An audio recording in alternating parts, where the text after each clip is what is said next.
moja serebuka na watano naonaweza. Katika kila shule kuna walimu, ila kunakuwa na mwalimu ambaye yeye anaacha alama, sio tu kwa yale anayofundisha, ila kwa jinsi alivyo na anavyoishi na wanafunzi. Leo nakukutanisha na mwalimu Yusuf Hamisi. Ana mguu mmoja, lakini amebeba maelfu ya ndoto za watoto wa Kasulu. Mbobezi darasani, nyota wa kucheza mziki, shujaa mioyoni mwa wanafunzi wake.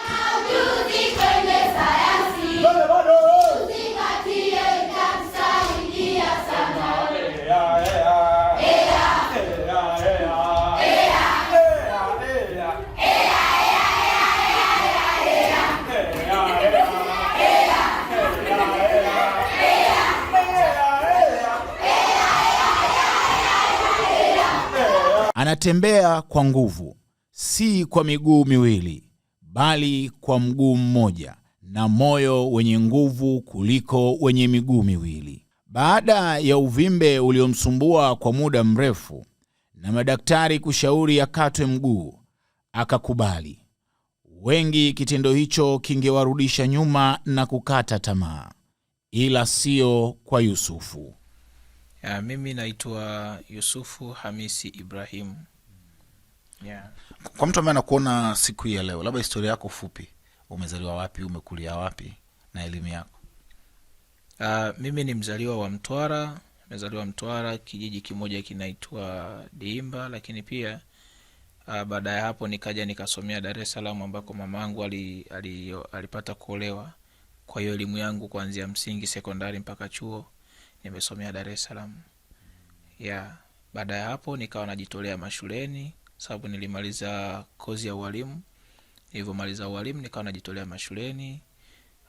Mnamo mwaka 2019 ndo nikaanza kupata changamoto ya kuugua goti. Kwa likuja uvimbe nikawa naugua. Nimeenda nalo hilo goti, limeniendesha likaniweka chini kwa miaka 3 nafikiri. Ilikuwa ni uvimbe mkubwa sana. Kwa hiyo baada ya hapo nikafanywa operation 3 katika hospitali ya Muhimbili, lakini haikusaidia. Ikajirudia tena 2022 nikafanywa operation tena katika hospitali ya Mbeya. Hapo ndipo nilipokata mguu wangu na kuingia katika hali ya ulemavu. Kwa hiyo ulizaliwa mzima kabisa? Mimi nilizaliwa mzima, nimekata mguu mwaka 2022 mwezi wa 2021 na nikata mguu mwezi wa 6 tarehe 3. Na labda ulikuwa unasema uvimbe, ulikuwa ni uvimbe wa aina gani ambao umekutokea? Nafikiri uvimbe ni uvimbe ambao hata mimi mwenyewe sikujua ulitokana na nini, lakini baadhi ya madaktari walisema kwamba inatokana na labda nilijigonga sehemu, lakini pia ulivyokuwa umetokeza hata ulivyoniweka chini sikuwa nafahamu kwamba ni uvimbe wa namna gani. Lakini alianza maumivu kwenye goti, yalianza kidogo kidogo 2017, 18 yalianza kidogo kidogo, lakini ilipofika 2019 basi akaniweka chini. Mwenyezi Mungu akawa amenionyesha hiyo njia kwamba nitakuwa katika hali fulani, basi nikaelekea 2021 kukata mguu. Yusufu alirudi kufundisha akiwa na shauku zaidi. Akaigeuza changamoto kuwa fursa, mapungufu kuwa msukumo wa kufanya zaidi. Wanafunzi wake hawajifunzi tu hesabu, sayansi, wanajifunza ujasiri, furaha na uwezo wa kutokata tamaa. Mpaka video yake iliyopostiwa na Mbaruk Khan wa Clouds kutazamwa Magogoni na Rais wa Jamhuri ya Muungano wa Tanzania Dr. Samia Suluhu Hassan na kumpa zawadi ya bajaji. Ulijisikiaje pale ambapo uliambiwa Rais wa Jamhuri ya Muungano wa Tanzania ameona video yako? Ni jambo ambalo ni la furaha, unajua.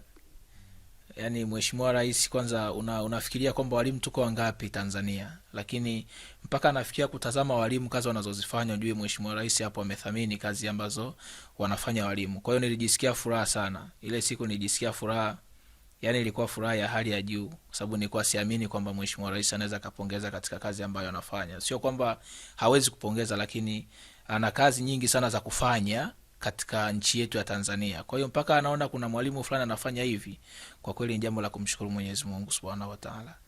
Yeah. Na amekupatia zawadi ya bajaji. Bajaji amenipatia. Kwa kweli naendelea kumshukuru Mheshimiwa Rais. Amenipatia bajaji mpya yenye ni bajaji ambayo ina thamani kidogo, bajaji mpya, lakini sio bajaji tu, hata mguu bandia pia amenipatia. Kwa hiyo ni vitu ambavyo naendelea kumwombea dua Mheshimiwa Rais, na namshukuru kwa vitu ambavyo labda ameweza kunifungulia nuru katika maisha yangu ya ualimu. Ni vitu ambavyo mimi sikutegemea kwamba naweza nikavipata. Yeah. Na bajaji sasa, mipango yako ni ipi kwenye bajaji? Unaingiza barabarani ifanye biashara au utaitumia kwenye kama usafiri? Bajaji Mheshimiwa Rais amenipatia kwa ajili ya kuendeleza huduma ambayo naifanya kwa jamii, ikiwemo kusaidia watoto wenye mahitaji maalum na pia kutoa huduma ya hamasa. Unajua ile bajaji kwa gharama yake tu unaweza kusema kwamba labda kwamba naweza nikasema kwamba naitumia kama usafiri. Sasa hiyo kuingiza kwenye barabara ikafanya kazi sijafahamu, lakini mimi naona kama nimepewa kama usafiri, kwa sababu ile inagharimu shilingi ngapi, kama milioni 10 na hivi, umeona. Kwa hiyo ni kitu ambacho ni usafiri ambao amenipatia kwa ajili ya kufanya movement zangu kuwafikia watoto kiurahisi. Lakini pia hata mguu nao, yani mguu wenyewe unasimama hapo, nipo Muhimbili bado tunaendelea, wameshafanya malipo tayari, wamelipia kama milioni, sio kama ni milioni 45 ya mguu amenunulia Mheshimiwa Rais, na risiti zake ninazo. Kwa hiyo mguu milioni 45, bajaji milioni 10 na huko, umeona. Lakini pia bado ametimiza ndoto yangu. Sasa hivi nilikuwa sina hata ndoto ya kupanda ndege, sasa hivi natumia usafiri wa ndege, napanda kulingana na ni upendo wa Mheshimiwa Rais ambao ameufanya Dr. Samia Suluhu Hassan. Kwa hiyo napanda ndege, nakatoa tiketi ya ndege, naenda hospitali, narudi, natokea Kigoma. Kwa hiyo ni kitu ambacho katika maisha kwa kweli, hata kwa mtu wa kawaida ukifikiria kwamba vitu hivyo vyote vijitokeze ndani ya wakati mmoja, ni kitu ambacho unaweza ukashangaa kwamba hivi hiki ni kimefanyika hivi. Na baada na good enough sasa unafika, lakini unaenda kulala hoteli ya nyota 5.